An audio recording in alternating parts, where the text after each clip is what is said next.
إن الحمد لله نحمده ونستعينه ونستغفره ونعوذ بالله من شرور أنفسنا ومن سيئات أعمالنا من يهده الله فلا مضل له ومن يضلل فلا هادي له وأشهد أن لا إله إلا الله وحده لا شريك له وأشهد أن محمدا عبده ورسوله أما بعد فإن خير الحديث كتاب الله وخير الهدي هدي محمد صلى الله عليه وعلى آله وسلم وشر الأمور محدثاتها وكل محدثة بدعة وكل بدعة ضلالة وكل ضلالة في النار. قال النبي صلى الله عليه وسلم الحياء من الإيمان.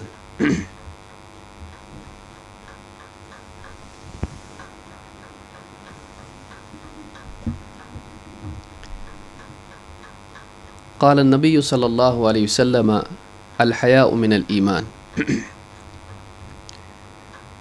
قابل احترام فضیلۃ الشیخ مختار احمد مدنی حفظہ اللہ، موقر اہل علم، میرے محترم دینی بھائیوں اور قابل احترام اور بہنوں،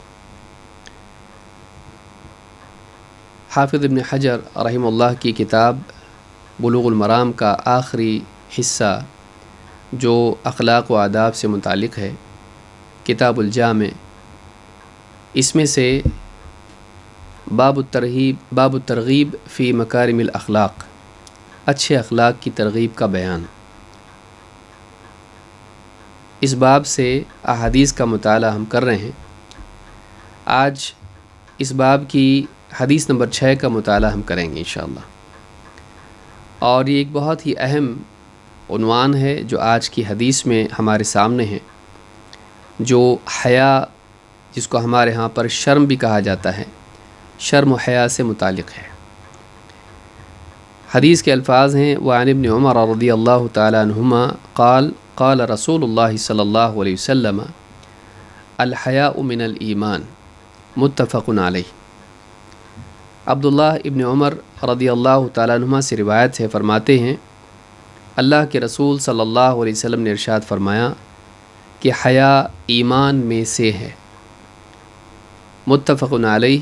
اس حدیث کو امام البخاری و مسلم دونوں نے روایت کیا ہے۔ بخاری میں یہ حدیث نمبر 24 پر ہے اور مسلم میں حدیث نمبر 36 پر۔ اس حدیث میں ایک بہت ہی اہم بات اور ایک بہت ہی اہم وصف کے بارے میں بتایا گیا ہے، اور وہ حیا ہے۔ اور اس حدیث میں بات بتائی گئی ہے کہ حیا ایمان میں سے ہے، یعنی حیا کا تعلق ایمان سے ہے۔ اس سے پہلے ہم دیکھ چکے ہیں کہ اخلاق کا تعلق ایمان سے ہے، کہ ایک انسان کا اخلاق اگر اچھا ہے تو اس بات کی علامت ہے کہ اس کا ایمان قوی ہے، اور اگر اس کا اخلاق برا ہے تو اس بات کی علامت ہے کہ اس کا ایمان کمزور ہے۔ لیکن ان تمام اخلاق میں ایک بہت ہی اہم خلق یا ایک بہت ہی اہم اخلاقی صفت ہے جس کا تعلق ایمان سے ہے، اور جس کے جانے سے ایمان جاتا ہے۔ آگے جیسا کہ ہم حدیث میں دیکھیں گے وہ کون سی صفت ہے، وہ حیا کی صفت ہے۔ ہم لوگ اپنے ماحول میں سمجھتے ہیں کہ بس شرما جانا حیا ہے، لیکن حیا کا ایک بہت ہی وسیع تصور اسلام میں ہے، اور اس کی تعریف، اس کی تفصیل بہت ہی شامل ہے، جو دین کی بنیادی چیزوں میں سے ہے۔ اسی لیے اس حدیث میں اگر ہم دیکھیں تو ہمیں دکھائی دیتا ہے کہ اللہ کے نبی صلی اللہ علیہ وسلم نے حیا کو ایمان کا ایک حصہ یا ایمان کی ایک لازمی صفت قرار دیا ہے۔ اللہ کے رسول صلی اللہ علیہ وسلم کی ایک اور حدیث ہمیں بتاتی کہ حیا دین اسلام میں کتنی اہم ہے۔ اللہ کے رسول صلی اللہ علیہ وسلم فرماتے ہیں: ان لکل دین خلقا وان خلق الاسلام الحیا۔ ہر دین کا ایک نمایاں وصف، نمایاں اخلاق ہوتا ہے، ہر دین کا ایک خصوصی اخلاق ہوتا ہے جو اس کی علامت ہوتا ہے، اور اسلام کا اخلاق اگر ہے تو وہ حیا ہے۔ اس حدیث کو امام ابن ماجہ نے روایت کیا ہے، اور صحیح الجامع صغیر حدیث نمبر 2149 پر شیخ الالبانی کہتے ہیں کہ حدیث حسن درجے کی ہے۔ اس حدیث سے معلوم ہوتا ہے کہ اسلام کی نمایاں صفت یا اسلام کا نمایاں اخلاق جس کے ذریعے سے ایک مسلمان کو پہچانا جاتا ہے وہ حیا ہے۔ معلوم ہوا کہ یہ صفت ہر مسلمان میں ہونی چاہیے، اور اسی کے ذریعے سے ایک مسلمان اپنے معاشرے میں، اپنے ماحول میں پہچانا جاتا ہے کہ یہ حیا والا ہے، یعنی مسلمان حیا والا ہوتا ہے۔ جو انسان جس کی زندگی میں اسلام آ جائے، اس کی زندگی میں لازمی طور پر حیا کا آنا واجبی ہے، لیکن اگر اس کی زندگی میں بے حیائی ہے تو کہیں نہ کہیں اس کے اسلام میں، اس کے ایمان میں کمزوری یا کھوٹ ہے۔ اس سے حیا کی اہمیت معلوم ہوتی ہے۔ اس حدیث کا جو کہ ہم نے حدیث دیکھی کہ اللہ کے رسول صلی اللہ علیہ وسلم فرماتے ہیں الحیاء من الایمان، حیا ایمان میں سے ہے۔ اس حدیث کا ایک سیاق ہے، اس کا ایک بیک گراؤنڈ ہے، پس منظر ہے۔ وہ کیا ہے؟ عبداللہ ابن عمر رضی اللہ تعالیٰ عنہ کہتے ہیں مر النبی صلی اللہ علیہ وسلم علی رجل وهو يعاتب اخاہ فی الحیاء، اللہ کے نبی صلی اللہ علیہ وسلم کا گزر ایک شخص پر سے ہوا اور وہ اپنے ایک دوسرے مسلمان بھائی کو حیا کے سلسلے میں تأدیب کر رہا تھا۔ یعاتب، اس کو گویا کہ ڈانٹ رہا تھا شفقت سے، لیکن ڈانٹ رہا تھا، تنبیہ کر رہا تھا۔ یقول انک لتستحیی حتی کأنہ یقول قد اضر بک، وہ کہہ رہا تھا کہ تم بہت شرماتے ہو، اور اس کے بولنے کا مقصود یہ تھا، گویا کہ وہ کہہ رہا تھا کہ تمہارا شرمانا، تمہاری حیا تم کو نقصان پہنچائے گی، یا تمہاری حیا کی وجہ سے تم کو نقصان ہوتا ہے۔ فقال رسول اللہ صلی اللہ علیہ وسلم دعہ فإن الحیاء من الایمان، اللہ کے رسول صلی اللہ علیہ وسلم نے ان صاحب سے جو تنبیہ کر رہے تھے، ڈانٹ رہے تھے اپنے بھائی کو، سمجھا رہے تھے، اس سے کہا کہ چھوڑو، اس کو چھوڑ دو، اس کو حیا سے روکو مت۔ دعہ فإن الحیاء ایمان، اس لیے کہ حیا تو ایمان میں سے ہے، یعنی تم اس کو حیا سے روک رہے ہو، حیا سے منع کر رہے ہو، حیا کے بارے میں بتا رہے ہو کہ اس سے تمہارا نقصان ہوگا، نہیں، اس سے نقصان نہیں ہوتا ہے، اور اس صفت سے انسان کو دور نہیں ہونا چاہیے، خالی نہیں ہونا چاہیے، بلکہ حیا تو ایمان میں سے ہے، یعنی یہ مطلوب چیز ہے، معیوب نہیں ہے، یہ ایک ایسی چیز ہے جو ہونی چاہیے، جس کو چھوڑنا نہیں چاہیے، یہ نقصان والی نہیں ہے بلکہ یہ فائدے والی ہے، یہ عیب نہیں ہے بلکہ یہ خوبی ہے۔ اس حدیث کو امام البخاری نے صحیح بخاری میں کتاب الادب میں حدیث نمبر 6118 پر، اور امام مسلم نے کتاب الایمان میں حدیث نمبر 36 پر روایت کیا ہے، اور الفاظ بخاری کے ہیں۔ اس حدیث سے کئی باتیں معلوم ہوتی ہیں، جس میں سے بنیادی بات یہ ہے کہ حیا ایمان میں سے ہے، اور ایک انسان کے اندر حیا ہونا ضروری ہے، جس کے اندر ایمان ہے اس میں حیا ہونا واجبی ہے۔ یہاں آپ دیکھیں گے کہ ایک صاحب دوسرے کو منع کر رہے تھے، ڈانٹ رہے تھے، یا تنبیہ کر رہے تھے، نصیحت کر رہے تھے کہ تمہاری حیا سے تم کو نقصان ہوگا۔ آپ صلی اللہ علیہ وسلم نے خود ان کو نصیحت کی، ان کو تنبیہ کی، وہ اپنے بھائی کو حیا سے روک رہے تھے، اللہ کے نبی صلی اللہ علیہ وسلم نے ان کو روکنے سے روک دیا۔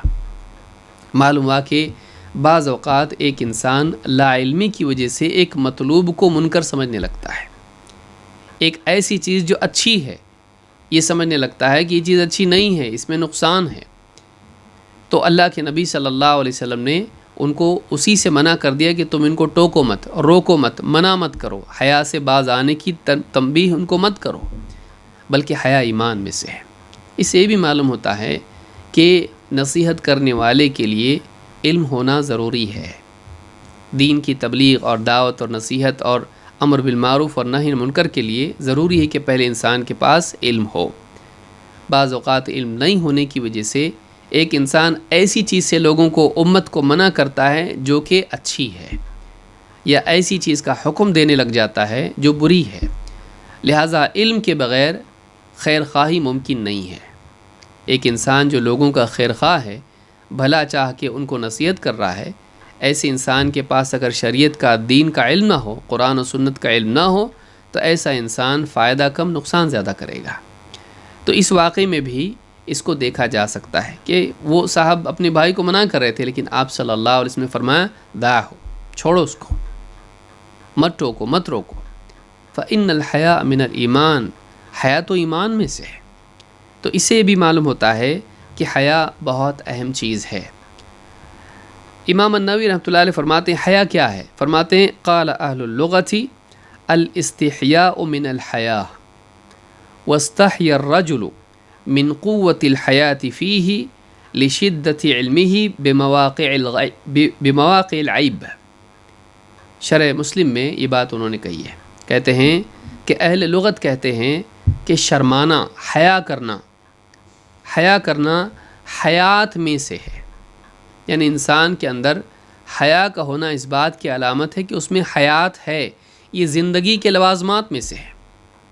ایک انسان زندہ ہے، اگر اس کو کوئی چیز چبھتی ہے تو فوراً احساس ہوتا ہے، تو یہ احساس ہونا زندگی کی علامت ہے، لیکن جسم کے اعتبار سے احساس ہونا کافی نہیں ہے، بلکہ انسان کی روح بھی حساس ہو۔ تو انسان کا حساس ہونا، اس کے مزاج میں احساس ہونا، اس بات کی علامت ہے کہ یہ زندہ ہے، اس کا دل زندہ ہے۔ تو کہتے ہیں کہ حیات، شرمانا حیات کے لوازمات میں سے ہے۔ واستحی الرجل من قوة الحیاة فیہ، ایک انسان حیا کرتا ہے اس کی حیات کی قوت کی وجہ سے، وہ بے جان مردہ نہیں ہے، وہ زندہ ہے، اس کی زندگی کے مراتب ہوتے ہیں، اعلیٰ سطح کی حیات اس میں ہے تو اس میں حیات ہوتی ہے۔ لشدت علمہ بمواقع العیب، عیب کے مواقع کی معرفت کی شدت کی وجہ سے، جن چیزوں کی وجہ سے ایک انسان عیبدار بن جاتا ہے اور اس میں عیب پیدا ہوتا ہے، اس کو معلوم ہوتا ہے کہ یہ چیز کرنے سے میرے اندر عیب پیدا ہوگا، تو اس کا احساس جتنا شدید ہوتا ہے، اس احساس کی وجہ سے اس میں حیا، یعنی یہ حیا کی علامت ہے۔ کہتے ہیں کہ واستحی الرجل من قوة الحیاة فیہ لشدت علمہ بمواقع العیب، یہ عیوب کے مقامات کے علم کی شدت کی وجہ سے، اس کے احساس کی وجہ سے انسان کے اندر حیا پیدا ہوتی ہے، یہ اس کی حیات کی علامت ہے۔ تو ایک انسان زندہ ہے تو اس کے اندر حیا بھی ہوگی، وہ شرمائے گا ایسی چیزوں سے جو اس کے اندر عیب پیدا کر دیں اور لوگوں کے سامنے اس کو عیبدار بنا کر پیش کریں۔ کوئی آدمی مثال کے طور پر اس کے کپڑوں پر دھبے لگے ہوئے ہوں اور لوگوں کے درمیان وہ دعوت میں جائے، نہیں جاتا ہے، وہ شرماتا ہے۔ یا کوئی آدمی ایسے لباس میں لوگوں کے سامنے جائے کہ لوگ ہنسیں اور وہ لوگوں کے درمیان معیوب سمجھا جاتا ہو، آدمی اس سے شرماتا ہے۔ تو یہ جو شرمانا ہے، عیب کے خوف سے شرمانا، عیب کے احساس سے حیا کرنا، یہی چیز ہے جس کو شریعت میں بھی حیا کہا گیا ہے، اور یہ لغت میں بھی حیا اس کو، یعنی واقعی حیا یہ ہے کہ انسان کا عیب سے، عیبدار ہونے سے شرمانا۔ حلیمی کا قول امام ابن حجر نے فتح الباری میں ذکر کیا ہے، کہتے ہیں وقال الحلیمی حقیقت الحیاء خوف الذم بنسبت الشر الیہ، انسان کا اپنی طرف شر کی نسبت ہونے سے ڈرنا اور مذمت سے ڈرنا، اسی کا نام حیا ہے، کہ لوگ میری طرف عیب کی نسبت کریں گے، میرے اندر فلاں کمی، کوتاہی، عیب، برائی میرے اندر ہے تو لوگ اس پر میری مذمت کریں گے، اس ڈر کا نام حیا ہے، کہ مذمت کا خوف انسان کو ہو اپنے عیب کی وجہ سے، کوتاہی کی وجہ سے، کمی کی وجہ سے، غلطی کی وجہ سے، اس احساس کا نام حیا ہے۔ علامہ صنعانی کہتے ہیں الحیاء فی اللغۃ تغیر یلحق الانسان من خوف ما یعاب بہ، حیا کہتے ہیں کہ لغت میں کس کو کہتے ہیں؟ ایک انسان کے اندر جو تغیر پیدا ہوتا ہے، یلحق الانسان من خوف ما یعاب بہ، انسان کو اپنی جانب عیب کی نسبت سے جو خوف لاحق ہوتا ہے، اور اس خوف کی وجہ سے اس کے مزاج میں جو تغیر پیدا ہوتا ہے، اس تغیر کو، اس احساس کو حیا کہتے ہیں، کہ لوگ کیا کہیں گے اور لوگوں میں میری ذلت ہو جائے گی، لوگوں کے بیچ میں میں عیبدار ثابت ہو جاؤں گا، اس بات کا جو ڈر انسان کو ہوتا ہے، اس کا نام حیا ہے۔ وفی الشرع خلق یبعث علی اجتناب القبیح ویمنع من التقصیر فی حق ذی الحق، وہ تو لغت میں ہوا کہ لوگوں کے بیچ میں عیبدار ثابت ہو جاؤں گا. شریعت میں حیا کیا ہے؟ دینی اعتبار سے حیا کس کو کہتے ہیں؟ کہتے ہیں وہ فی الشرع خلق، ایسے اخلاق کو حیا کہتے ہیں شریعت میں، یبعث علی اجتناب القبیح، جو ایک انسان کو گھٹیا اور بری قبیح چیزوں سے باز رکھتا ہے. برے کاموں سے انسان کو روکتی ہے جو چیز، جو احساس انسان کو برے کاموں سے روکتا ہے. وَيَمْنَعُ مِنَ التَّقْصِيرِ فِي حَقِّ ذِي الْحَقِّ، حقدار کے حق ادا کرنے میں کوتاہی کرنے سے جو چیز روکتی انسان کو، اس کو حیا کہتے ہیں. یعنی ایسے کاموں سے جو برے ہیں، ایسی اوصاف سے جو بری باتیں ہیں، برے اوصاف ہیں، برے اقوال سے، برے افعال سے جو چیز انسان کو روکتی ہے، اس کو حیا کہتے ہیں. اور حقدار کا حق دینے میں کوتاہی کرنے سے جو چیز انسان کو روکتی ہے، اس کو حیا کہتے ہیں. یعنی کل ملا کے اگر ہم کہیں تو حیا شریعت میں، دین میں اس صفت کو کہتے ہیں جو انسان کو برائی سے روکتی ہے، برائی سے انسان کے اندر شرم پیدا کرتی ہے کہ میں کیسے غلط کام کروں، کیسے میں بے حیائی کی بات کروں، کیسے میں گالی دوں، کیسے میں جھوٹ بولوں، کیسے میں لوگوں کا دل دکھاؤں، کیسے میں بے حیائی کے ساتھ ادھورے لباس میں لوگوں کے سامنے آؤں، کیسے میں گناہ کروں، کیسے میں اللہ کا حکم توڑوں. تو انسان کے اندر برائی سے جو شرمندگی ہوتی ہے کہ میں کیسے غلط کام کروں، وہ جو احساس ہوتا ہے کہ اس عیب کو اپنے اندر نہیں چاہتا ہے، وہ اس کیفیت کو، اس خوف کو، اس احساس کو حیا کہتے ہیں. سبل السلام میں علامہ سنانی نے بات کہی ہے. اللہ کے نبی صلی اللہ علیہ وسلم کی حدیث سے مزید اس کی وضاحت ہوتی ہے، اور ایک بہت ہی پیاری اور بہت ہی بھاری حدیث ہمارے لیے ہے جو اللہ کے نبی صلی اللہ علیہ وسلم نے حیا کے بارے میں اس میں ایک بات کہی ہے. عبداللہ ابن مسعود رضی اللہ تعالیٰ کہتے ہیں قال رسول اللہ صلی اللہ علیہ وسلم استحیوا من اللہ حق الحیا. اللہ کے رسول صلی اللہ علیہ وسلم نے فرمایا اللہ سے تم ویسے حیا کرو جیسے کہ واقعی اللہ سے حیا کا حق ہے. معلوم ہوا کہ حیا اللہ سے سب سے پہلے ہونی چاہیے. بھئی لوگ دیکھیں گے اور دیکھ کر مجھ کو عیب لگائیں گے، میری تنقیص کریں گے، میری مذمت کریں گے، میں ذلیل ہو جاؤں گا. کدھر؟ لوگوں کے سامنے، لوگوں کی نگاہ میں. لیکن لوگ کبھی دیکھتے ہیں، کبھی نہیں بھی دیکھتے ہیں، کبھی دیکھ کے بھی اعراض کر لیتے ہیں، کبھی دیکھ کے بھی مذمت نہیں کرتے ہیں، اس لیے کہ ان کے نزدیک بھی وہ عیب ان کی اپنی زندگی میں ہوتا ہے.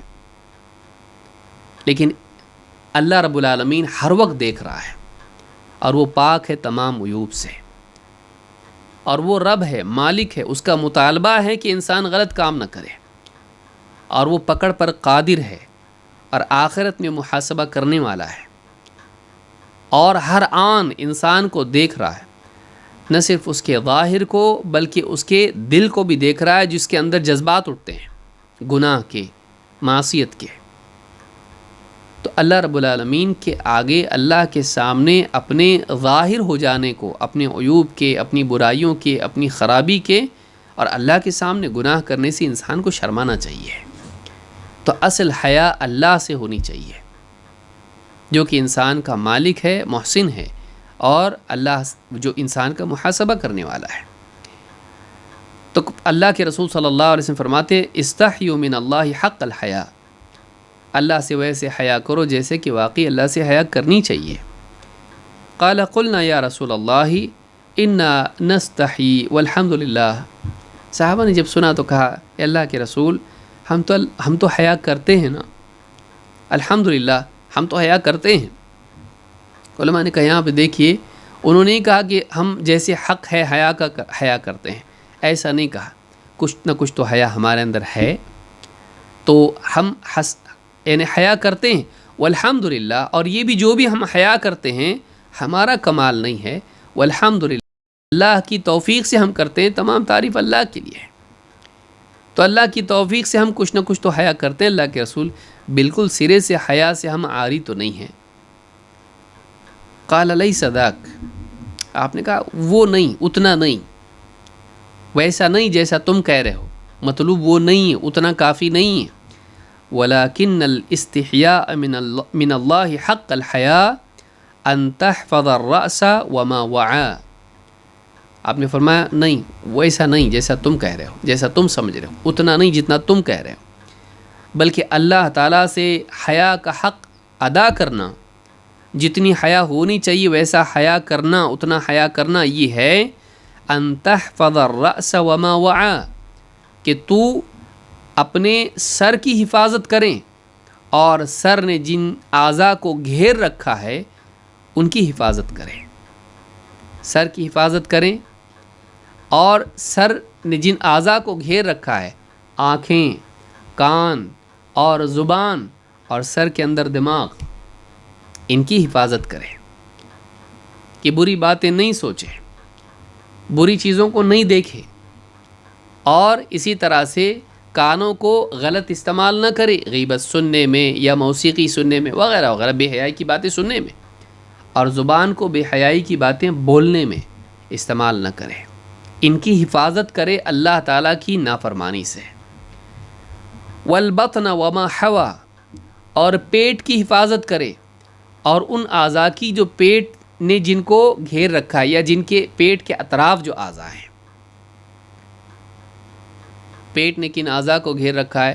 آدمی کا دل ہے سب سے پہلے، پورے بدن کے اندر، پیٹ میں، اس کی بطن میں ہے، اندر دل ہے، دل کی حفاظت کرے، برے ارادے اس سے نہ کرے، اور اس کے اطراف کیا ہیں؟ ہاتھ ہیں، پاؤں ہیں، ان ہاتھوں سے گناہ نہ کرے، کسی پر ظلم نہ کرے، انٹرنیٹ پہ بے حیائی کی چیزیں نہ دیکھے، پاؤں سے غلط راستے پر چل کے نہ جائے، شراب خانے، جوئے خانے یا زنا خانے چل کے گناہ کی طرف نہ بڑھے، اور پیٹ کے اطراف شرمگاہ بھی تو ہے، زنا کاری نہ کرے، عریانیت اپنے جسم کی چھپانے کے اعضاء کو لوگوں کے سامنے ظاہر نہ کرے، تو ان کی حفاظت کرے۔ والبطن وما حوا ولتذکر الموت والبلا، اور اللہ سے حیا کا حق یہ ہے کہ تو موت کو اور قبر میں سڑ گل جانے کو اور مٹی ہو جانے کو یاد رکھے۔ اللہ سے حیا کا حق یہ ہے کہ انسان یاد رکھے ایک دن اللہ سے ملاقات ہونے والی ہے، اللہ کے سامنے پیشی ہونے والی ہے، اور ایک دن دنیا چھوڑ کے جانا ہے، یہ ساری لذتوں کا سلسلہ معاملہ منقطع ہونے والا ہے، اور یہ جو جسم جس کو میں مزین کر رہا ہوں، خوبصورت بنا رہا ہوں، صحت مند بنا رہا ہوں، اور لباس اچھے اچھے پہن رہا ہوں، جسم کی نمائش اور جسم کی آرائش کر رہا ہوں، تو یہ جو جسم ہے یہ مٹی میں ملنے والا ہے، جس کے لیے میں اتنا سب کچھ کر رہا ہوں، سڑ گل جائے گا، اس میں کیڑے پڑیں گے اور یہ بالکل مٹی ہو جائے گا، ہڈیاں ٹوٹ کے بکھر جائیں گی۔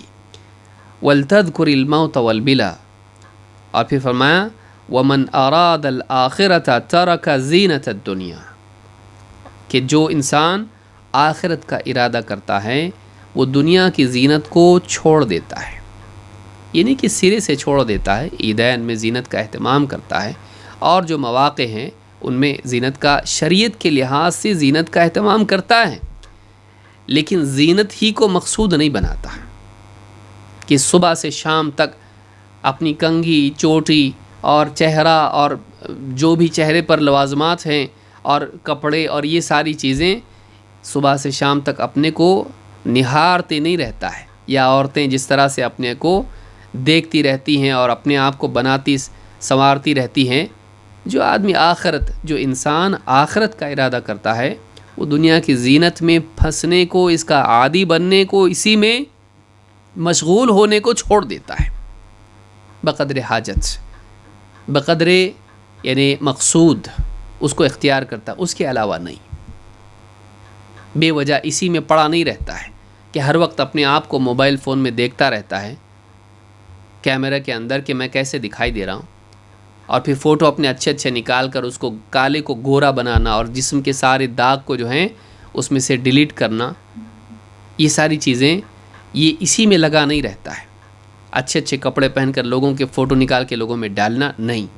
وَمَنْ أَرَادَ الْآخِرَةَ تَرَكَ زِينَةَ الدُّنْيَا، جو آخرت کا ارادہ کرتا ہے، جس کا مقصود آخرت ہوتا ہے، اس کا مقصود زینت نہیں ہوتا ہے دنیا کی زینت، وہ اس کو چھوڑ دیتا ہے، اس میں پھنسنے سے بچ جاتا ہے۔ فمن فعل ذلک، تو جس نے یہ کیا، تین کام یہاں پر ہیں، جس نے یہ کیا، ومن فعل ذلک فقد استحیا من اللہ حق الحیا، اس نے واقعی اللہ سے جیسے حیا کرنی چاہیے تھی حیا کی۔ کیا چیزیں؟ تین چیزیں: اپنے سر کو اور اپنے پیٹ اور اس کے اطراف کے اعضاء کو گناہوں سے بچانا، سر کے اطراف اور سر، پیٹ کے اطراف اور پیٹ حرام کھانا بھی تو اس میں آتا ہے، ساری چیزیں اس میں آتی ہیں۔ تو سر کے اطراف کے اعضاء، پیٹ کے اطراف کے اعضاء، ان کی حفاظت نمبر 1۔ نمبر 2، موت کو اور موت کے بعد جو جسم کے ساتھ ہونے والا ہے اس کو یاد رکھنا۔ نمبر 3، دنیا میں زینت کا عادی بننے کو چھوڑ دینا، زینت ہی میں لگے رہنے کو چھوڑ دینا، بلکہ آخرت کو یاد رکھنا، آخرت کی زینت، آخرت کا انعام، آخرت کی عمدہ زندگی، اس کی طرف دھیان رکھنا، نہ کہ دنیا کی طرف، دنیا میں اس کو چھوڑ دینا آخرت کی خاطر۔ ایسا جو آدمی کرے، یہ تین کام جو آدمی کرتا ہے، آپ نے فرمایا تو جو یہ کرتا ہے اس نے واقعی ویسے حیا کی، حیا کا حق ادا کیا جیسے کہ اللہ کے لیے اللہ سے حیا کرنی چاہیے تھی۔ تو معلوم ہوا کہ واقعی حیا یہ ہے کہ انسان ان کاموں کو چھوڑ دے جو اللہ سے غافل کرتے ہیں، آخرت سے غافل کرتے ہیں، اور اللہ کے ہاں انسان کو مجرم بناتے ہیں اور آخرت میں شرمندگی کا سبب ہے۔ وہاں کی شرمندگی اصل شرمندگی، دنیا کی نہیں۔ وہاں آدمی، اس کی نظر جھک جائے گی گناہوں کی وجہ سے، وہ نگاہیں اوپر بھی نہیں اٹھا پائے گا۔ تو وہاں کی ذلت اصل ذلت ہے، وہاں کی شرمندگی اصل شرمندگی ہے۔ تو اس کی تیاری کرنا کہ وہاں شرمندہ نہ ہو۔ اصل عقل مند یہ ہے کہ 4 آدمی کے سامنے بے عزت ہونا یہ کوئی بے عزتی نہیں ہے۔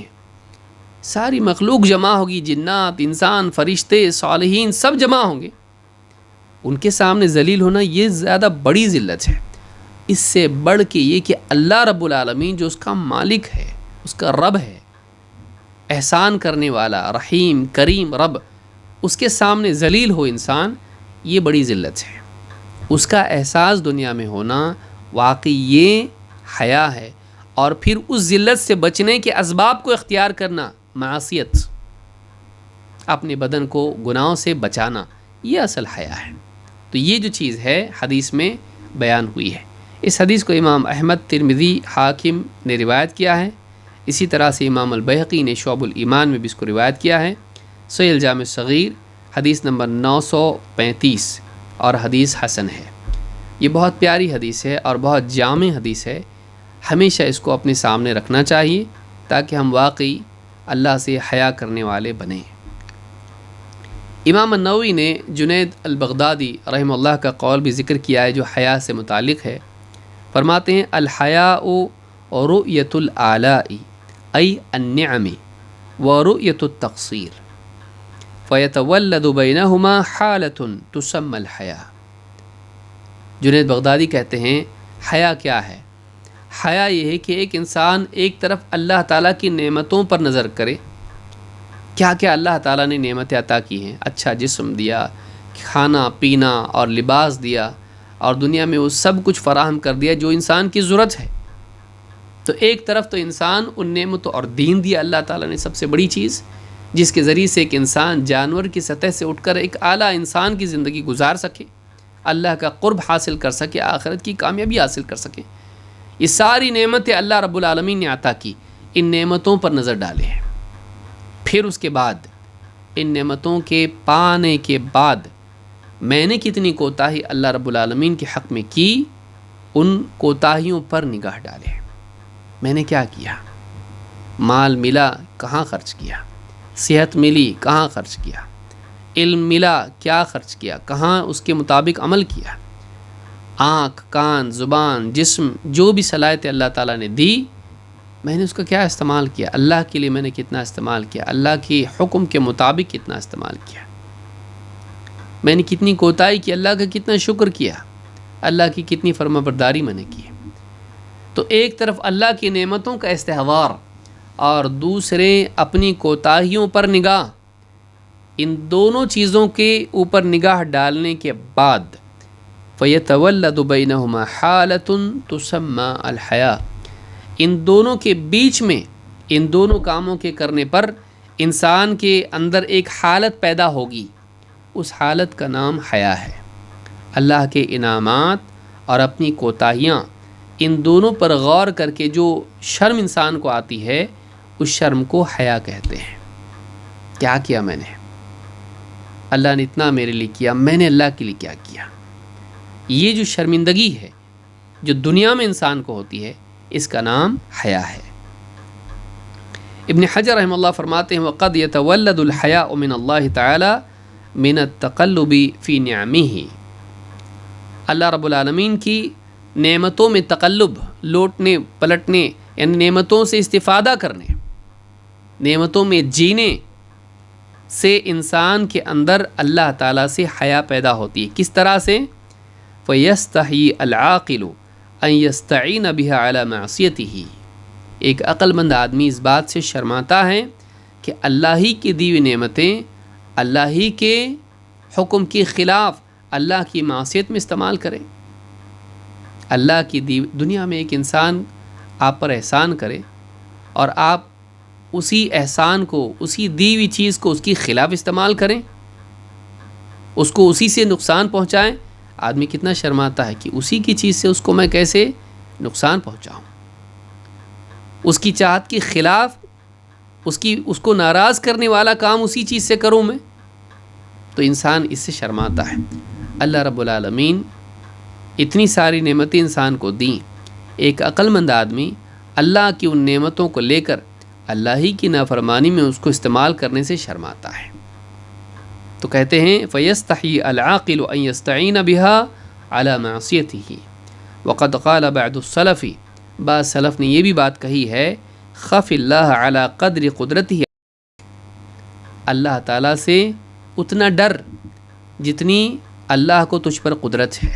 دیکھ اللہ تجھ پر کتنا قادر ہے، اس کا استحضار کر، اللہ تجھ پر کتنا قادر ہے، کتنا بھاگ سکتا اللہ سے، تو بھاگ سکتا نہیں، اتنا ڈر اللہ سے۔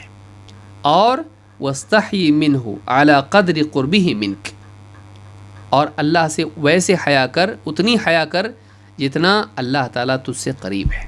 دور ہے اللہ تعالیٰ، اللہ تجھ سے قریب ہے، تجھ کو دیکھ رہا ہے، تیرا احاطہ کیے ہوئے ہے اپنے علم سے، اپنی قدرت سے، اپنی رحمت سے، تو اللہ تعالیٰ تجھ کو دیکھ رہا ہے، تو اتنا اللہ سے حیا بھی کر۔ اللہ تعالیٰ پکڑنے پر قادر ہے، اتنا اللہ سے ڈر بھی۔ لیکن یہ ساری چیزیں انسان کے شعور میں ہیں۔ اگر انسان آنکھ بند کر لے تو ساری چیزوں کا وجود ہونے کے باوجود بھی اندھیرے میں کچھ بھی دکھائی نہیں دیتا، سورج ہونے کے بعد، روشنی ہونے کے باوجود بھی انسان اندھا ہو جاتا ہے۔ تو اگر اسی طرح سے انسان کا دل اگر بے حس ہو جائے تو سب کچھ ہو کے بھی کچھ نہیں ہے، پھر انسان گناہ پر گناہ کرتا چلا جاتا ہے، اور دل کی سختی، دل کی بے حسی کے نتیجے میں انسان کو کوئی احساس نہیں ہوتا ہے، اور پھر پرت پر پرت دل پر چڑھتی چلی جاتی ہے، اور دل اور زیادہ سخت اور بے حس ہوتا چلا جاتا ہے۔ ثم قست قلوبکم من بعد ذلک، اللہ نے فرمایا بنی اسرائیل سے کہ پھر تمہارے دل اللہ کی معصیت کے بعد سخت ہو گئے۔ تو گناہوں کی وجہ سے دل سخت ہو جاتا ہے، اور انسان کا احساس اور شعور ختم ہو جاتا ہے، اور پھر جو چاہتا ہے کرتا ہے، جیسا کہ اگلی حدیث میں آئے گا۔ حیا ایمان کا حصہ ہے، جیسا کہ اس حدیث میں آیا ہے۔ اللہ کے رسول صلی اللہ علیہ وسلم کی کئی احادیث میں یہ بات مختلف پیراوں میں بیان ہوئی ہے۔ اللہ کے رسول صلی اللہ علیہ وسلم فرماتے ہیں الایمان بضع و70 شعبہ افضلها لا الہ الا اللہ واوضعها اماطۃ الاذى عن الطریق والحیاء شعبۃ من الایمان۔ امام مسلم نے کتاب الایمان میں اس کو روایت کیا ہے، حدیث نمبر 35۔ اللہ کے رسول صلی اللہ علیہ وسلم فرماتے ہیں الایمان بضع و70 شعبہ، ایمان 70 اور اس پر کچھ زیادہ شعبے ہیں، ایمان کے 70 یا اس سے کچھ زیادہ شاخیں ہیں، یعنی 73 سے لے کے اس سے زیادہ کچھ شاخیں ایمان کی ہیں. اتنے ایمان کے آسپیکٹس ہیں، اس کے حصے ایمان کے ہیں. افضلها لا الہ الا اللہ، سب سے افضل کیا ہے ان شعبوں میں، ایمان کے اعمال میں سے، اوصاف میں سے لا الہ الا اللہ کا اقرار. وأوضعها اماطۃ الاذى، اور ان میں سب سے کم تر درجہ ایمان کا یہ ہے کہ انسان راستے سے تکلیف دینے والی چیز کو ہٹا دے، عن الطریق. والحیاء شعبۃ من الایمان، اور حیا بھی ایمان کے شعبوں میں سے ایک شعبہ ہے. حیا بھی ایمان کی خصلتوں میں سے خصلت ہے. تو اس حدیث سے بات معلوم ہوتی ہے کہ حیا ایمان میں سے ہے. تو اقوال، افعال اور اوصاف سبھی ایمان میں شامل ہیں. زبان سے نکلنے والے اقوال، لا الہ الا اللہ کا اقرار، راستے سے تکلیف دینے والی چیز کا ہٹا دینا، ہاتھ سے ہو، پاؤں سے ہو، بدن کا عمل، اور حیا جو دل کا عمل ہے. یہ سب کیا ہے؟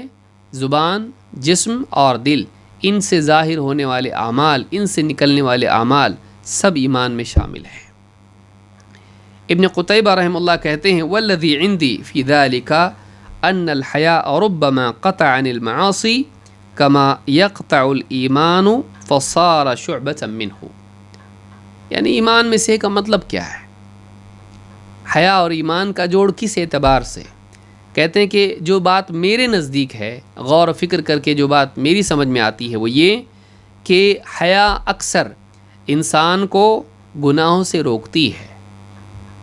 گناہ کے کاموں سے شرمندگی کی وجہ سے انسان حیا کر کے رک جاتا ہے، جیسا کہ ایمان بھی انسان کو گناہوں سے روکتا ہے. تو دونوں میں یہ مناسبت ہے کہ ایمان انسان کو برائیوں سے روکتا ہے، اسی طرح حیا بھی انسان کو برائیوں سے روکتی ہے. تو حیا ایمان ہی کا ایک حصہ ہے جو انسان کو گناہوں سے اور برائیوں سے روکتی ہے. المسائل والاجوبہ میں ابن قتیبہ نے یہ بات کہی، صفحہ نمبر 333 پر. اللہ کے رسول صلی اللہ علیہ وسلم ایک حدیث میں فرماتے ہیں الحیاء والعی شعبتان من الایمان والبذاء والبیان شعبتان من النفاق. امام احمد، ترمذی اور حاکم نے اس کو روایت کیا ہے. سے الجامع صغیر حدیث نمبر 3201، حدیث صحیح ہے. اللہ کے رسول صلی اللہ علیہ وسلم فرماتے ہیں کہ حیا اور کم گوئی، کم بولنا، بولنے سے عاجز ہونا، یہ کیا ہے؟ شعبتان من الایمان، ایمان کے شعبوں میں سے ہے، ایمان کے خصلتوں میں سے ہے. والبذاء والبیان، سخت باتیں کرنا اور بڑھ بڑھ کے کھول کھول کے باتیں کرنا. شعبتان من النفاق، یہ کیا ہے؟ یہ نفاق کے شعبوں میں سے شعبے ہیں، 2 شعبے ہیں.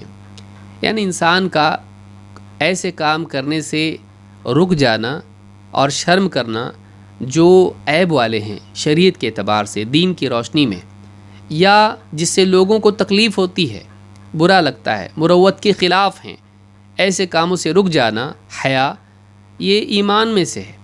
اسی طرح سے انسان کا کم گو ہونا، یہ نہیں کہ بڑھ بڑھ کے کوئی آدمی آپ کی بے عزتی کر رہا تو آپ بھی بے عزتی کرنے لگ جائیں، اس کی گالی گلوچ پر کوئی آدمی اتر آئے تو آپ بھی اپنی زبان کو بے لگام چھوڑ دیں. نہیں، انسان کا شرم کی وجہ سے بولنے سے رک جانا، کہ بدتمیزی نہیں کرنا، بدتمیز کے ساتھ یہ بھی بدتمیزی کرنے لگ جائیں، بد اخلاق کے ساتھ یہ بھی بد اخلاقی کی باتیں کرنے لگے، نہیں، بلکہ ایسے وقت میں، ایسے موقع پر، جھگڑے میں، اختلاف میں انسان کا بولنے سے عاجز ہو جانا کہ سامنے والا تو بدتمیزی کی باتیں کر رہا، بے لگام بولا چلا جا رہا ہے، لیکن یہ نہیں بولتا ہے، یہ نہیں بول پاتا ہے. کیوں؟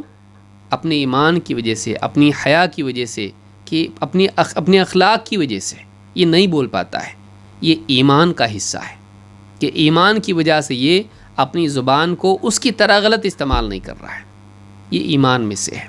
والبذاء والبیان شعبتان من النفاق. لیکن بذا کس کو کہتے ہیں؟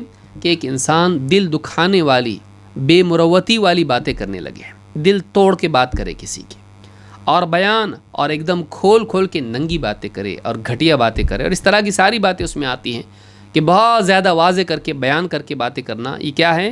شعبتان من النفاق. آپ دیکھیے بعض اوقات جھگڑوں میں، اختلافات میں یا اور بھی مواقع پر انسان بعض باتیں ایسی ہوتی جن کو کنارے میں بولنا ہوتا ہے، لیکن اس کو کیا کرتا ہے، ایک دم کھلی زبان میں پھیلا کے بولتا ہے، سننے والوں کو بھی اچھا نہیں لگتا ہے، اور ایسی باتیں کرتا ہے جو بالکل چبھو کے باتیں کرتا ہے، دل توڑ کے باتیں کرتا ہے۔ کہا کہ یہ نفاق کے شعبوں میں سے، کیوں؟ اس لیے کہ بے حسی کے علامات میں سے۔ انسان کا احساس جب ختم ہو جائے کہ اللہ سن رہا ہے، اللہ دیکھ رہا ہے، تو ایسے وقت میں انسان بولنے سے رک جاتا ہے، ایسی باتیں نہیں بولتا ہے جو بالکل گری ہوئی اوچھی باتیں ہوں۔ لیکن جب انسان کا ایمان ہی ماند پڑ گیا ہو یا مر گیا ہو، تو ایسے انسان کو کسی سے کیا خوف اور کسی سے کیا شرم و حیا، وہ جو چاہے زبان استعمال کرتا ہے، جیسا چاہے زبان استعمال کرتا ہے۔ تو اس سے معلوم ہوا کہ حیا اور کم گوئی یہ ایمان کے شعبوں میں، اور سخت گوئی اور بالکل کھلم کھلا باتیں کرنا، نہیں شرمانا بولنے سے کچھ بھی، یہ نفاق کے شعبوں میں سے ہے۔ تو امام احمد، ترمذی اور حاکم نے اس کو روایت کیا ہے، صحیح الجامع صغیر حدیث نمبر 3201، حدیث صحیح ہے۔ اسی طرح سے اللہ کے نبی صلی اللہ علیہ وسلم فرماتے ہیں، الحیاء من الایمان والایمان فی الجنہ، حیا ایمان کا حصہ ہے اور ایمان جنت میں لے جائے گا۔ والبذاء من الجفا، والبذاء من الجفا، بذا سخت باتیں کرنا، یہ کیا ہے؟ جفا میں سے ہے، یعنی سخت زبانی، سخت دلی میں سے، بے مروتی میں سے ہے۔ ایک آدمی کو لوگوں کا احساس نہ ہو، ان کی مروت نہ ہو، رعایت نہ ہو لوگوں کی، تو وہ جو چاہے اپنی زبان استعمال کرتا ہے، دل توڑنے والی باتیں کرتا ہے، فحش باتیں کرتا ہے۔ تو کہا کہ والبذاء من الجفا، سخت گوئی، سخت دلی اور جفا میں سے ہے، جفا بے مروتی میں سے ہے۔ والجفاء فی النار، اور جفا یعنی بے اصولی اور بے مروتی، یہ جہنم میں لے جائے گی۔ علماء نے کہا کہ جفا سے مراد بر کے خلاف ہے، جفا بر کے خلاف ہوتا ہے، وفا کے خلاف ہوتا ہے جفا۔ تو یہ ساری چیز، یہ جفا کہاں لے جائے گی؟ جہنم میں۔ اور سخت زبانی جفا میں سے ہے، سخت دلی کی علامت میں سے ہے، اور سخت دلی انسان کو جہنم میں لے جائے گی۔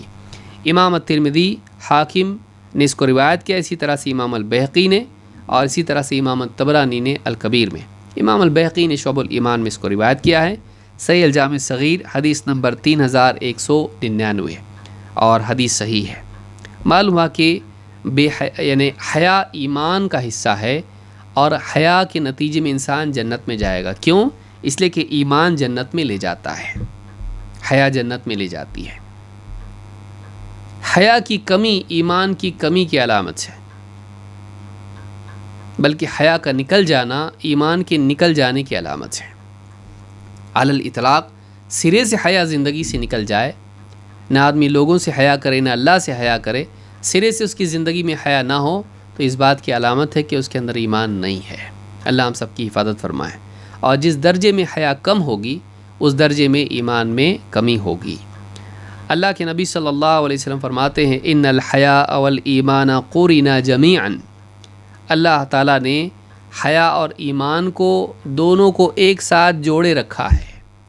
حیا اور ایمان کی جوڑی بنائی گئی ہے اللہ کی طرف سے۔ فَإِذَا رُفِعَ أَحَدُهُمَا رُفِعَ الْآخَرُ، جب دونوں میں سے ایک اٹھا لیا جاتا ہے کسی انسان کی زندگی سے، تو دوسرا بھی اٹھا لیا جاتا ہے، یعنی ایک چھین لیا جاتا ہے تو دوسرا بھی چھین لیا جاتا ہے۔ اگر ایمان نکل جائے، حیا بھی نکل جاتی ہے، حیا نکل جائے تو ایمان بھی نکل جاتا ہے۔ معلوم ہے کہ دونوں لازم و ملزوم ہیں، ایمان اگر ہے تو حیا ہے، حیا اگر ہے تو ایمان ہے، اگر ایمان نہیں تو حیا نہیں، حیا نہیں تو ایمان نہیں۔ اس حدیث کو امام حاکم نے روایت کیا ہے، اور اسی طرح سے امام البیہقی نے شعب الایمان میں، صحیح الجامع صغیر حدیث نمبر 1603، حدیث صحیح ہے۔ آج آپ اپنے معاشرے میں غور کر کے دیکھ لیں، بے حیائی عام ہوتی جا رہی ہے، بے حیائی عام ہوتی چلی جا رہی ہے۔ بازاروں میں عورتوں کا بے پردگی کے ساتھ گھومنا، زینت کے ادھورے کپڑے پہن کر، اچھے کپڑے پہن کر، اچھے کیا اس کو برے کہیں گے، نئے لیکن ادھورے کپڑے پہن کر لوگوں کے سامنے آنا، نقاب نہیں، اس کے ساتھ لوگوں کے سامنے آنا کہ لوگ اس کی زینت کو دیکھیں، اپنی نمائش کرنا، مزین ہو کر آنا، چہرے پر 50 چیزیں پوت کے آنا اور لوگوں کے سامنے بالکل اپنے آپ کو مزین کرنا کہ مجھے چنو، مجھے دیکھو، مجھے سراہو، اور بازاروں میں نکل آئے کہ لوگوں کی طرف سے اس کو لائک ملے خاموش، یہ بے حیائی ہے۔ اسی طرح سے ٹک ٹاک پر عورتوں کا ویڈیو بنا کر ڈالنا تاکہ اس کو نیچے لائکس ملتے رہیں اور اس میں فیمس ہو جانا، اس کے سبسکرائبر بڑھ جانا، یہ بے حیائی کے مظاہر میں سے ہے۔ اسی طرح سے شادی بیاہ میں مسلمان نوجوان اور نوجوان بچیوں کا آپس میں ایک دوسرے کے پیچھے دوڑنا اور ہلدی لگانا ایک دوسرے کو، یا دولہے کا بیٹھنا اور اس کی جو اس کے لیے غیر محرم بہنیں ہیں اور رشتہ دار ہیں، اس کی خواتین ہیں، ان کا آ کر اس کو ہلدی لگانا، وہ سارے رسم و رواج، اس کو انگوٹھیاں پہنانا اور اس طرح سے ساری چیزیں کرنا، یہ ساری چیزیں کیا ہیں؟ یہ بے حیائی ہیں۔ اسی طرح سے یعنی نکاح کے دن کی باتیں، نکاح کی رات کی باتیں، نوجوان دولہا دلہن بیوی شوہر کا اپنے دوستوں رشتہ داروں میں وہ باتیں بیان کرنا جو بتانا مناسب نہیں ہے، اور مزے لینا اس میں ساری تفاصیل کے ساتھ ایک دوسرے کے بیوی شوہر کے تعلقات کو اپنے دوستوں اور سہیلیوں میں بیان کرنا، یہ کیا ہے؟ یہ بے حیائی ہے، بے حیائی ہے۔ اور اسی طرح سے گھر والوں کا مل کر تھیٹرز میں جانا، باپ، بوڑھا باپ، بیوی، ماں، بچے، دادا دادی، نانا نانی، اس طرح کے جتنے رشتہ دار ہیں، چھوٹے چھوٹے بچوں کو لے کے فلموں میں جانا، تھیٹرز میں جانا اور ساری بے حیائی کے مناظر کو دیکھنا، یا گھروں میں بیٹھ کر فیملی کے ساتھ میں سب کا مل کر ٹی وی شوز، فلم کے شوز دیکھنا اور اس کے اندر گانے، ناچ گانے اور گری سے گری چیزیں بھی اس کے اندر آئیں تو اس کے اندر ذرا بھی شرم محسوس نہیں کرنا ہے۔ تو یہ سب کیا ہے؟ آج ہمارے معاشرے میں عام ہے، یہ بے حیائی ہمارے معاشرے میں عام ہے۔ تو یہ اگر ہماری زندگی کا حصہ اگر بن گیا ہے تو کہیں نہ کہیں اس نے ہمارے ایمان کو ڈیمیج کر دیا ہے، اس نے ہمارے ایمان کو ڈیمیج کر دیا ہے۔ تو اب ہم اپنے ایمان کا جائزہ لیں۔ اللہ کے نبی صلی اللہ علیہ وسلم فرماتے ہیں کہ ان الحیاء والایمان قرنا جمیعا، حیا اور ایمان دونوں کو جوڑا گیا ہے، دونوں کی جوڑی بنائی گئی ہے، ایک دوسرے سے دونوں کو مربوط کر دیا گیا ہے۔ فَإِذَا رُفِعَ أَحَدُهُمَا وَرُفِعَ الْآخَرُ، دونوں میں سب جب ایک اٹھا لیا جاتا ہے تو دوسرا بھی اسی کے ساتھ چلا جاتا ہے۔ امام حاکم نے اس کو روایت کیا ہے اور بہقی نے بھی شعب الایمان میں، حدیث نمبر 1603 اور حدیث صحیح ہے۔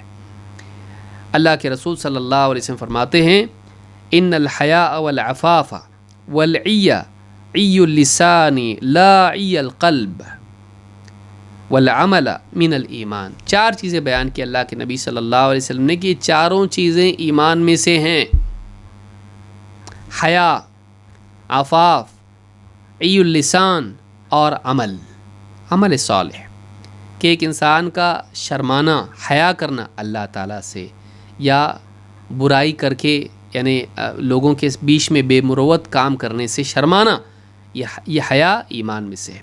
اسی طرح سے عفاف، مال اور یعنی شرمگاہ کے اعتبار سے انسان کا آزاد ہو جانا، اس سے بچنا، یہ عفت کہلاتا ہے۔ عفاف یعنی حرام نہیں کمانا، حرام نہیں کھانا، خیانت نہیں کرنا، غبن نہیں کرنا، اسی طرح سے لوگوں میں ناجائز تعلقات عورتوں سے نہیں بنانا، چاہے وہ انٹرنیٹ کے اوپر ہو یا واقعی ہو۔ ایک انسان کا اس سے اپنے آپ کو پاک رکھنا، پاک دامن رہنا مال اور عورت کے بارے میں، یہ دوسری چیز۔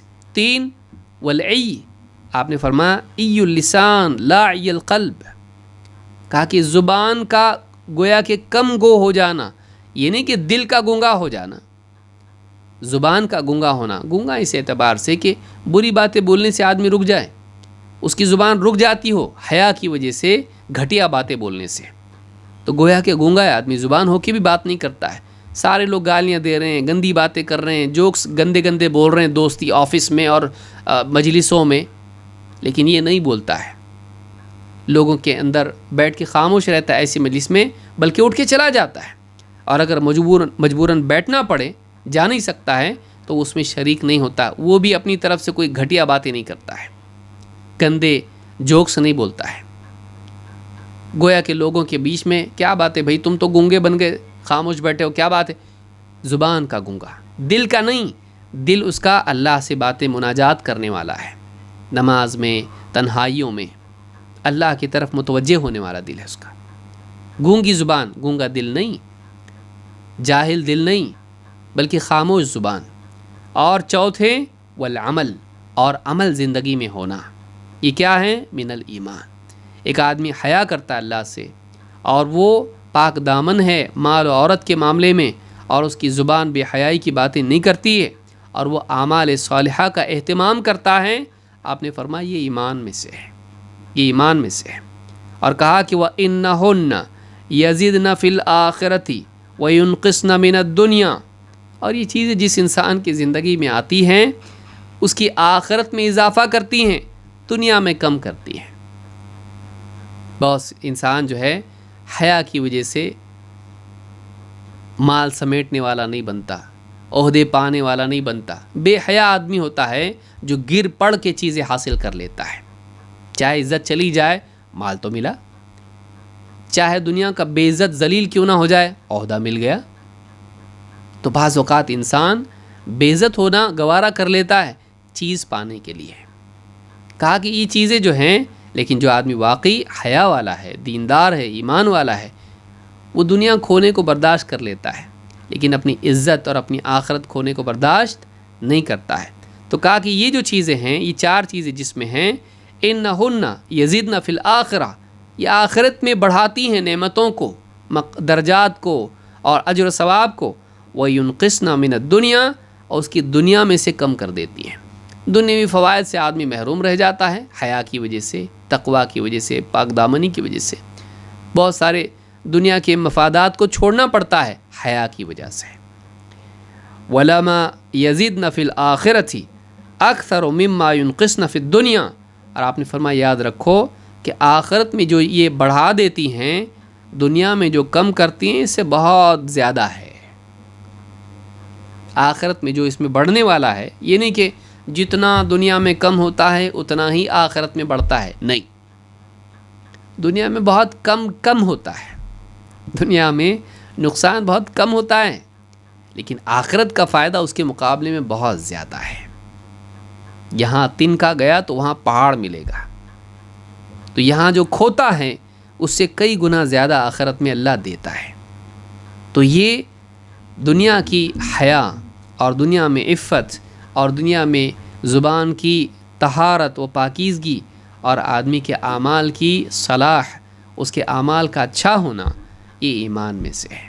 تو حیا ایمان میں سے ہے۔ امام الطبرانی نے اس کو الکبیر میں، المعجم الکبیر میں روایت کیا ہے، صحیح الترغیب حدیث نمبر 2630، اور شیخ الالبانی کہتے ہیں کہ حدیث صحیح لغیرہ ہی ہے، یہ حدیث صحیح لغیرہ ہی ہے۔ لیکن یہاں یہ بات یاد رکھنا چاہیے کہ حیا کا یہ مطلب نہیں کہ آدمی اللہ تعالیٰ کی مأمورات، اللہ نے جن چیزوں کا حکم دیا ہے ان میں حیا کرنے لگے، اور جن چیزوں سے یعنی اللہ تعالیٰ جو چیزیں شریعت میں ہیں ان کو نہ کرے آدمی حیا کی وجہ سے، یہ حیا نہیں ہے، یہ بزدلی ہے۔ مثلا ایک انسان، گھر کے لوگ، بیوی ہے، بے پردہ ہے، اب اس کو نصیحت کرنے کو شرم آتا ہے، کیسے بولوں، ابھی نکاح ہوا ہے اور بے حیائی کے ساتھ، بیوی بے پردگی کے ساتھ رشتہ داروں میں اس کے جا رہی ہے، غیر محرم لوگوں کے سامنے آ رہی، بولنے کو اس کو تھوڑا ابھی شرما رہا ہے کہ کیسے بولوں، برا لگے گا اس کو۔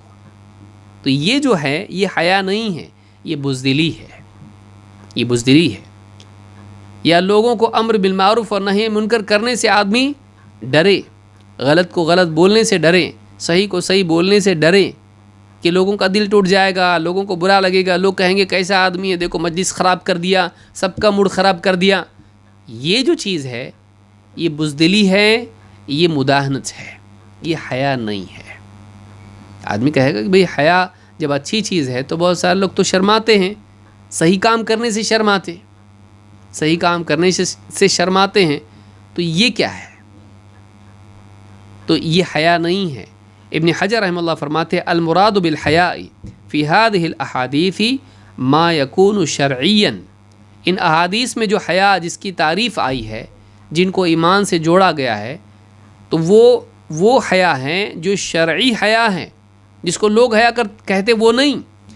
والحیاء الذی ینشأ عنہ الاخلال بالحقوق لیس حیاء شرعیا، وہ حیا جس سے جو حقوق ہیں وہ پامال ہوتے ہوں، ان میں خلل پیدا ہوتا ہو، وہ شرعی حیا نہیں ہے۔ اللہ کا حق ادا نہیں ہو رہا، بندوں کا حق ادا نہیں ہو رہا، اگر ایسی حیا ہے جس سے اللہ یا بندوں کا حق پامال ہوتا ہو، اللہ اور اس کے بندوں کے حقوق پامال ہوتے ہوں، وہ شرعی حیا نہیں ہے۔ بل ہوا عجز و مہانت، بلکہ یہ عاجزی اور گھٹیا پن ہے، ایک انسان کمزور ہے، وہ اخلاقی کمزوری ہے۔ یہ نہیں کہ اس کے اندر حیا ہے، حیا نہیں ہے، یہ بزدلی ہے، یہ گھٹیا پن ہے۔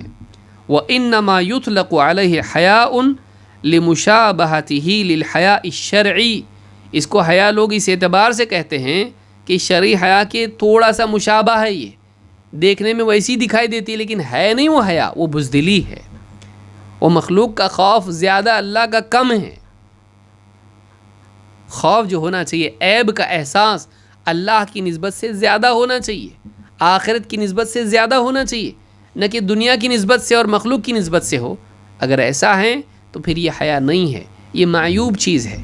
یہ لوگوں کی نگاہ میں حیا ہو سکتی ہے، یہ شریعت کی نگاہ میں، شریعت کے اعتبار سے حیا نہیں ہے۔ کہتے ہیں کہ وَإِنَّمَا يُطْلَقُ عَلَيْهِ حَيَاءٌ لِمُشَابَهَتِهِ لِلْحَيَاءِ الشَّرْعِ وَهُوَ خُلُقٌ يَبْعَثُ عَلَى تَرْكِ الْقَبِيحِ، شرعی حیا یہ ہے کہ انسان کو قبیح کاموں کے، برے کاموں کے چھوڑنے پر آمادہ کر دے۔ یہ تو برا کام کر رہا ہے، بھئی لوگ درگاہ پہ جا رہے، پکنک پہ گئے، درگاہ آئیں، لوگ بولے چلو درگاہ پہ جائیں گے، سسرال والے درگاہ والے ہیں، تو یہ بھی کیا کر رہا ہے، اب میں کیسے بولوں ان کو، میں نہیں جاتا درگاہوں پہ، تو ان کے ساتھ یہ بھی جا رہا۔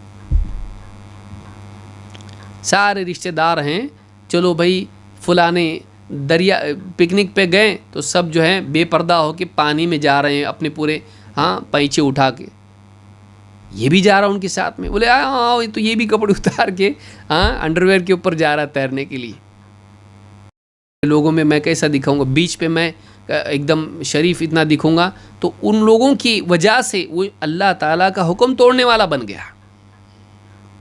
یہ بے حیا آدمی ہے، حیا والا نہیں ہے، یہ تو بے حیا آدمی ہے کہ اس نے لوگوں کے ڈر سے ایسا کام کیا جو شریعت کی نگاہ میں بے حیائی ہے۔ ایسے کتنے لوگ ہیں کہ رشتہ دار جو ہے غیر محرم بہنیں ہیں، عید کا دن آیا اور ہاتھ ملانے کے لیے انہوں نے ہاتھ آگے بڑھا دیا، عید مبارک۔ اب یہ سوچ رہا میں ہاتھ آگے نہیں بڑھاؤں گا تو کتنا کیسا برا آدمی ثابت ہوگا لوگوں کے، بے مروت آدمی ہے، اس نے بھی ہاتھ ملا دیا، اس نے بھی ہاتھ آگے بڑھا دیا، عید مبارک۔ یہ کیا ہے، اس نے بے حیائی کا کام کی، یہ حیا نہیں ہے، یہ شرمانہ نہیں ہے، یہ بزدلی ہے، یہ بے غیرتی ہے کہ اس میں دینی غیرت نہیں ہے۔ یہ اللہ کا حکم توڑ سکتا ہے لیکن لوگوں کا دل نہیں توڑ سکتا ہے، یہ اللہ کو ناراض کر سکتا ہے لوگوں کو نہیں، تو یہ اچھی چیز ہے، یہ بری چیز ہے، یہ بری چیز، اس کو حیا نہیں کہتے ہیں، یہ بزدلی ہے۔ دکھنے میں حیا جیسا ہے لیکن ہے نہیں نا، دکھنے میں ہونا وہ حیا نہیں بناتا ہے اس کو۔ حیا کی اصل یہ ہے کہ ایک انسان بری باتوں سے رکے، بری باتوں کے کرنے سے شرمائے، نہ کہ مجرد شرمائے، اس کا تعلق بری باتوں سے ہوتا ہے، اللہ کا حکم توڑنے سے شرمائے، برائی کا ارتکاب کرنے سے شرمائے، مخلوق سے بڑھ کے اللہ سے شرمائے، تو یہ چیز اگر نہیں ہے تو وہ حیا نہیں ہے۔ تو فتح الباری میں حدیث نمبر 6118 کے تحت ابن حجر نے یہ بات کہی ہے۔ اسی لیے آپ دیکھیں گے کہ حیا، بظاہر حیا جس کو کہیں گے، جو کہ حیا نہیں ہوتا ہے، یہ دین کے معاملے میں نہیں ہونی چاہیے۔ یعنی حیا ہونے کا مطلب یہ نہیں کہ آپ دین کے معاملے میں، دین کے سیکھنے سکھانے میں، حق کے معلوم کرنے اور اس کے بتانے میں حیا کرنے لگے ہیں۔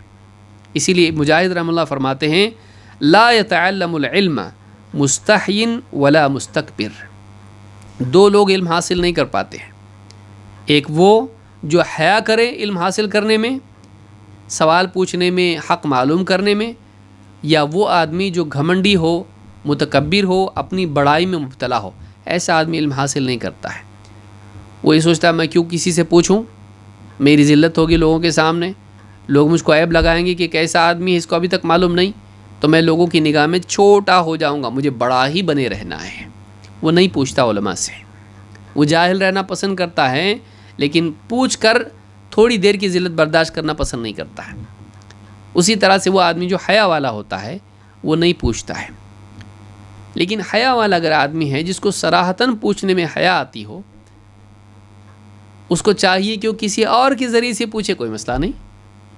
بعض اوقات کوئی انسان اپنا ایسا مسئلہ ہوتا ہے کہ جو کسی عالم کے سامنے پوچھنا نہیں چاہتا ہے، ذاتی مسئلہ ہوتا ہے، پیشاب پاخانے سے متعلق ہے، بیوی سے تعلق سے متعلق ہے، یا کوئی اور مسئلہ ہے، خواتین ہیں، تو اب بالکل آمنے سامنے پوچھنے سے شرماتا ہے، کسی اور سے بول سکتا ہے، دوست سے، کہ میرا مسئلہ آپ پوچھو، میں سنوں گا، تم پوچھ لینا، اس میں برائی نہیں ہے۔ لیکن یہ کہ سرے سے آدمی کسی سے بھی نہیں پوچھے تو ایسا آدمی علم سے محروم رہتا ہے۔ امام البخاری نے کتاب العلم میں باب الحیا فی العلم، علم میں حیا کرنے کے تعلق سے اس باب میں اس کو روایت کیا ہے۔ اس کے برعکس عائشہ رضی اللہ تعالیٰ فرماتی ہیں، نعم النساء نساء الانصار، انصار کی عورتیں کتنی اعلیٰ، عمدہ، اچھی عورتیں تھیں۔ لم یکن یمنعہن الحیاء ان یتفقہن فی الدین، انہیں دین میں گہرائی کے ساتھ بصیرت حاصل کرنے سے حیا روکتی نہیں تھی۔ حیا کی وجہ سے کہ ہم کیسے پوچھیں اللہ کے نبی صلی اللہ علیہ وسلم سے، وہ دین کی باتیں پوچھنے سے رکتے نہیں تھے، وہ خواتین رکتی نہیں تھی۔ تو کیسی اعلیٰ اور عمدہ عورتیں تھیں کہ دین میں تفقہ سے کے تعلق سے انہیں حیا معنی نہیں بنتی تھی، تفقہ میں حیا معنی نہیں بنتی تھی۔ یعنی حیا وہ ممدوح نہیں ہے، وہ پسندیدہ نہیں ہے جو انسان کو علماء سے دین کی باتیں پوچھنے اور دین سیکھنے میں رکاوٹ بن جائے۔ امام البخاری نے اسے بھی تعلیقاً روایت کیا ہے کتاب العلم میں، اور اسی طرح سے امام مسلم نے کتاب الحیض میں اس کو روایت کیا ہے حدیث نمبر 332 پر۔ بعض لوگ قرآن پڑھنے سے شرماتے ہیں، بھائی بچپن میں نہیں پڑھنا سیکھا، اب عمر گزر گئی، بڑھاپا آ گیا، ہندی میں پڑھتے ہیں، رومن میں پڑھتے ہیں، لیکن عربی زبان سیکھنے کے لیے مولوی صاحب کے ساتھ عشاء کے بعد جب بھی وقت ہے بیٹھتے نہیں۔ کیوں؟ لوگ دیکھیں گے، دیکھو بوڑھے ہو کر اب علم حاصل کر رہے ہیں، قرآن سیکھ رہے ہیں۔ تو یہ شرمانے کی چیز نہیں ہے، بلکہ اس بات سے شرمانا چاہیے کہ اب سمجھ میں آیا تو ابھی بھی نہیں سیکھ رہے ہیں۔ شرمانا اس سے نہیں چاہیے کہ سیکھ رہا ہے، شرمانا اس سے چاہیے اگر نہیں سیکھ رہا ہے تو شرمانا چاہیے، آدمی کو شرم آنی چاہیے، سمجھ میں آیا پھر بھی نہیں سیکھ رہا، اب تک نہیں سمجھاتا، نہیں سیکھا، کوئی بات نہیں، اب سمجھ میں آ کے بھی نہیں سیکھ رہا ہے تو یہ زیادہ شرمانے کی چیز ہے، یاد رکھیے اس کو۔ حق بتانے میں بھی انسان کو نہیں شرمانا چاہیے۔ اللہ تعالیٰ قرآن کریم میں فرماتا ہے فَإِذَا طَعِمْتُمْ فَانْتَشِرُوا وَلَا مُسْتَأْنِسِينَ لِحَدِيثٍ، جب نبی صلی اللہ علیہ وسلم کے گھر میں تمہارے لیے دعوت ہو، جب کھانا وانا کھا لو تو پھر اب اپنے اپنے گھر کی طرف نکل جاؤ، فَانْتَشِرُوا، بکھر جاؤ، اٹھ کے چلے جاؤ، مجلس برخاست کرو، وَلَا مُسْتَأْنِسِينَ لِحَدِيثٍ، یوں نہ کرو کہ حدیث پہ حدیث، بات پہ بات نکالتے رہو اور مجلس لمبی ہوتی رہے، باتوں کا شوق رکھتے ہوئے باتیں نہ کرو مجلس کے اندر، نبی صلی اللہ علیہ وسلم کے گھر میں، اور یہ سبھی کے لیے ہے، لیکن خصوصاً سیاق اس کا رسول اکرم صلی اللہ علیہ وسلم کے گھر سے متعلق ہے کہ ایک مرتبہ آپ نے دعوت دی تو صحابہ بیٹھے، کھانا آنا تو ہو گیا، اس کے بعد یہاں وہاں کی باتیں بھی ہونے لگی اور جا ہی نہیں رہے صحابہ، اور اللہ کے نبی صلی اللہ علیہ وسلم کے بارے میں اللہ نے فرمایا إِنَّ ذَلِكَ كَانَ يُؤْذِي النَّبِيَّ فَيَسْتَحْيِي مِنْكُمْ، یہ چیز تمہاری اللہ کے نبی صلی اللہ علیہ وسلم کو تکلیف دیتی تھی، اور آپ اس کے تعلق سے تمہیں یعنی بیان کرنے یا اب جاؤ گھر کو اپنے اس طرح سے بولنے سے آپ شرماتے تھے۔ واللہ لا یستحی من الحق، لیکن اللہ تعالی حق بیان کرنے سے شرماتا نہیں ہے۔ نبی اپنا حق مانگنے سے شرماتے ہیں، لیکن اللہ تعالیٰ حق بات بیان کرنے سے نہیں شرماتا ہے۔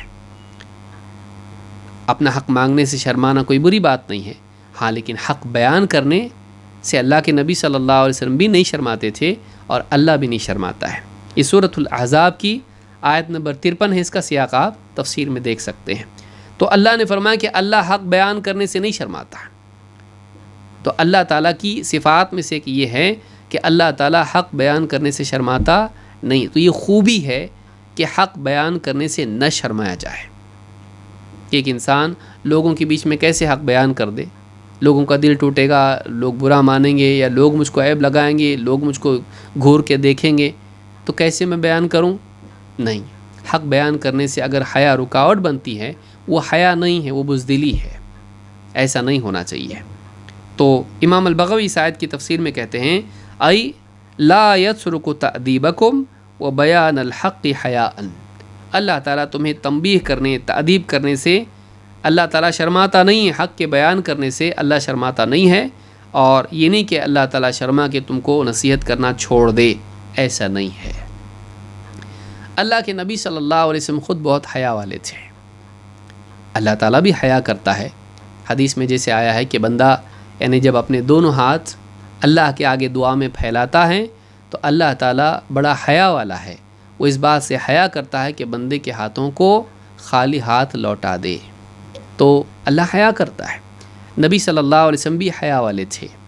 ابو سعید خدری رضی اللہ تعالیٰ کہتے ہیں کان النبی صلی اللہ علیہ وسلم اشد حیاء من العذراء فی خدرها، اللہ کے رسول صلی اللہ علیہ وسلم ایک کنواری ایک نوجوان بچی جو اپنے پردے میں شرماتی ہے، اس سے بھی زیادہ شرمانے والے تھے۔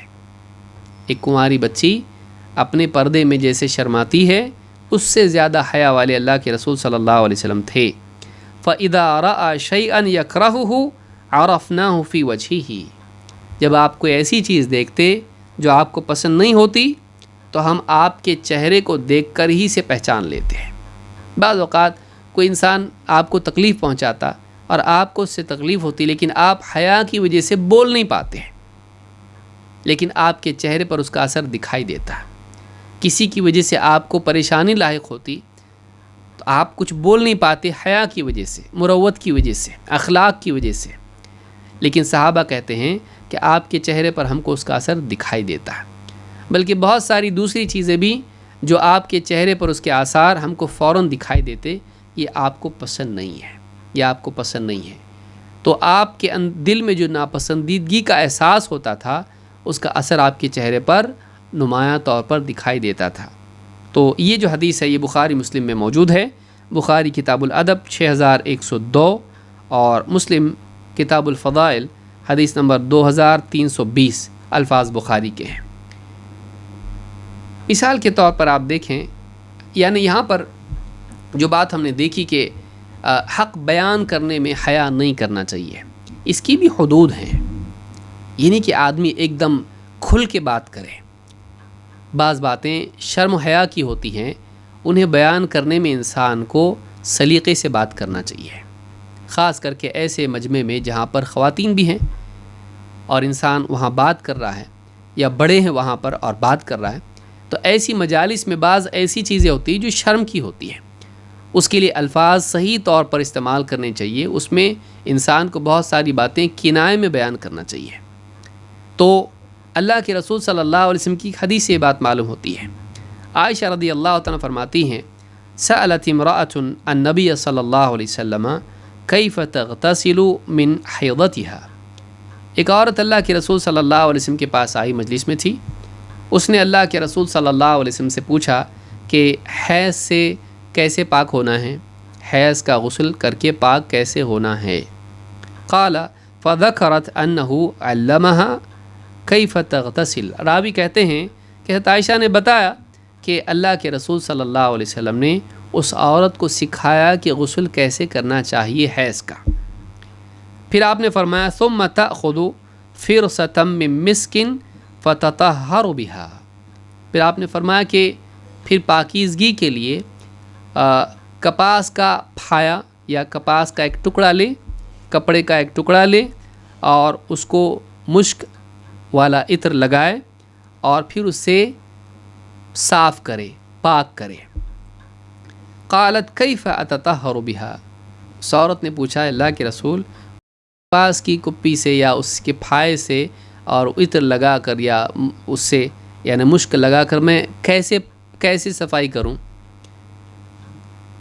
عائشہ رضی اللہ تعالیٰ ایک روایت میں فرماتی ثم ان النبی صلی اللہ علیہ وسلم استحیا، جب اتنی تفصیل سے بار بار وہ عورت پوچھنے لگی کہ کپاس سے صفائی کیسے کروں، تو اللہ کے نبی صلی اللہ علیہ وسلم شرما گئے۔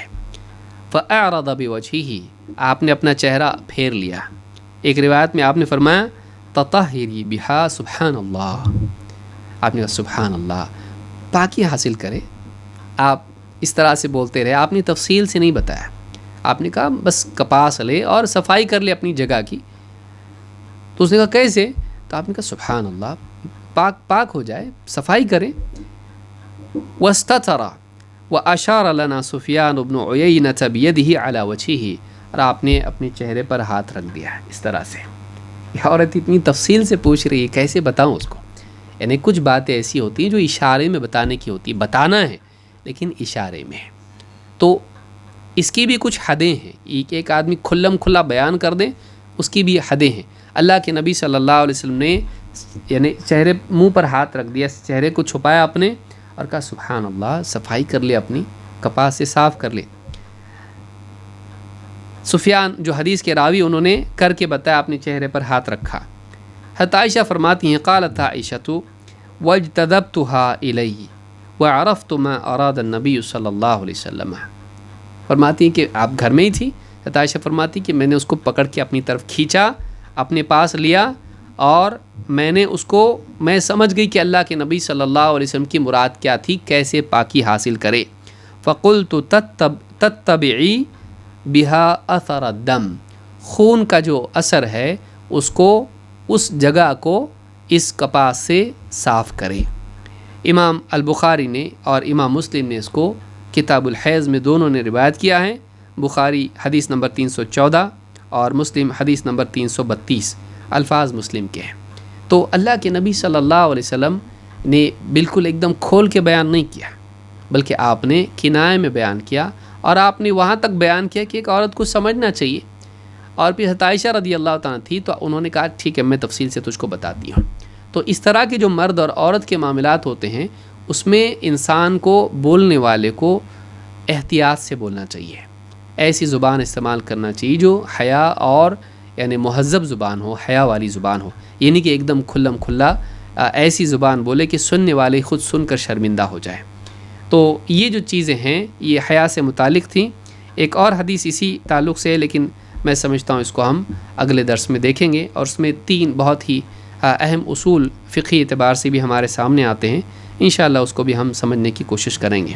اللہ رب العالمین ہم سب کو حیا اور اس سے متعلق جتنے اوصاف ہیں ان سے متصف فرمائیں، اور اپنے سر کو اور اپنے پیٹ کو اور ان کے اطراف جتنے اعضاء ہیں انہیں اللہ کی معصیت میں استعمال کرنے سے ہم سب کی حفاظت کی توفیق عطا فرمائیں۔ اسی طرح سے اللہ رب العالمین ہم سب کو دنیا میں آخرت کی فکر کرنے والا، موت کے بعد کی زندگی کی فکر کرنے والا، قبر کے احوال کی فکر کرنے والا، اور اسی طرح سے اب زینت ہی میں لگے رہنے کی بجائے آخرت اور اخلاقی زینت سے اپنے آپ کو مزین و آراستہ کرنے والا بنائیں، اور حیا کا اہتمام کرنے والا، بے پردگی، عریانیت، بے حیائی، فحش گوئی اور فحش عمل سے ہم سب کی حفاظت فرمائیں۔ اقول ھذا واستغفر اللہ لی ولکم۔